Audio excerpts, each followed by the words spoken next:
Kaori ရဲ့ bike ကြွတာစတိုကြီးရဲ့နောက်ကျောကြွတာလိုမျိုး enemy character ရဲ့ body type ကိုချိန်နဲ့တွားစရာမလိုပဲ body exercise တွေကိုသုံးပြီးတော့အိမ်မှာပဲလေ့ကျင့်ရင်တကယ်ရောရနိုင်မလားတကယ်တော့ရနိုင်ပါတယ်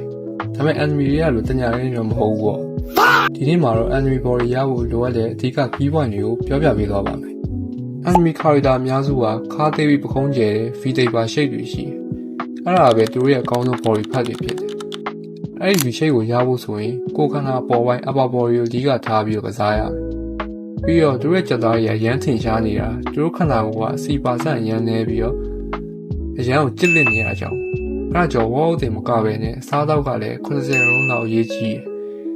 upper body လေ့ကျင့်ခန်းများ body weight လေ့ကျင့်ခန်းကြီးရဲ့အခြေခံကျဆုံးတစ်ခုဖြစ်တဲ့ push up ဒိုင်ရိုးတာကရေမက်ကြက်သားတစ်ခုရဲ့အတွက်မဟုတ်ပဲလက်မောင်းနောက်ပခုံးရှိစတဲ့ upper body ရဲ့ရေးကြီးတဲ့ muscle တော်တော်များများကိုထိရောက်တဲ့အတွက်တော်တော်လေးကိုကောင်းတဲ့လေ့ကျင့်ခန်းတစ်ခုပါကဲ၍ဓာတ်ရုပ်တစ်ချိန်တောင်ရအောင်မထိုးနိုင်သေးဘူးဆိုရင်ဒူးကိုထောက်ပြီးတော့ရင်ထိုးပါ10ချိန်လောက်ကောင်းကောင်းထိုးနိုင်သွားရင်ပုံမှန် push up ကိုပြောင်းထိုးသင့်ပါ push up ကိုအချိန်20လောက်ထိထိုးနိုင်သွားရင်တော့တင်မာစရာတွေတော်တော်လေးကိုထင်ရှားလာမှာဖြစ်ပါတယ်အဲဒီတော့ချိန်ရင်ဒီထိုးနိုင်လာရင်ခြား push up မျိုးမျိုးကိုစထိုင်သင့်ပါတယ်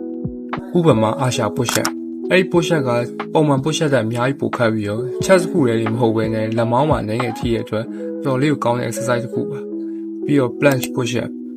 planche push up ကကြတော့ပခုံးရှိမှဆင်းတဲ့နောက်ကျောမှဆင်းကိုတော်တော်လေးထိရတဲ့အတွက်ဟောအောက်တမားရီနေနဲ့လုံးကိုလုံးလေးနဲ့ exercise တစ်ခုပါပြီးတော့ planche push up ကိုကောင်းအောင်လုပ်နိုင်တော့ရင် classic scale ရဲ့အခက်ဆုံး scale တစ်ခုဖြစ်တဲ့ planche ကိုလည်းလုပ်နိုင်လာပါလိမ့်မယ်ပြီးတော့ explosive push up အဲ့ဒီလေ့ကျင့်ခန်းတွေကိုအနည်းဆုံး3ကြောနဲ့10ချိန်လုပ်ရမယ်ပြီးတော့ abs ကတော့ကိုယ် body က C% နည်းမှာပေါ်မှာဖြစ်တဲ့အတွက်အများကြီးလုပ်စရာမလိုအရင်ဆုံး planche နဲ့စ45 second နဲ့10 minute ထိကိုရသလောက်လုပ်ရမယ်3ကြောလုပ်ရပြီး core တောင်မှ dragon flat လုပ်ရမယ်ကဲ၍ abs ကို V line ပေါ်ကျရင်တော့ hanging leg raiser လုပ်ရရတယ် V-taper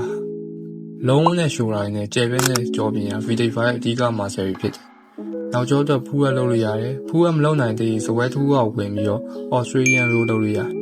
ကဲပြီးဖူးရကိုကောင်းလုံးနိုင်လာရင်လက်ကိုကျဲထားပြီး wide grip ဖူးရလုပ်လို့ရတယ်ရှိုးတာအတွက် 5 push up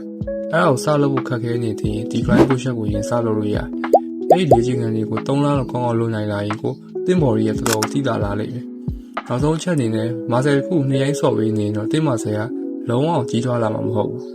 အဲ့ဒါကြောင့်ရက်ခွဲပြီးကစားသင့်ပါတယ် Day 1 upper body Day 2 abs Day 3 upper body Day 4 abs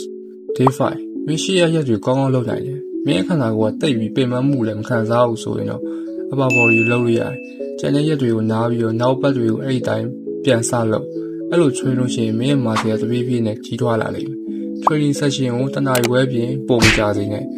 အဲ့ဒါဆိုဘာလို့စောင့်နေမှာလဲလက်ပြန်စပြီးစလိုက်တော့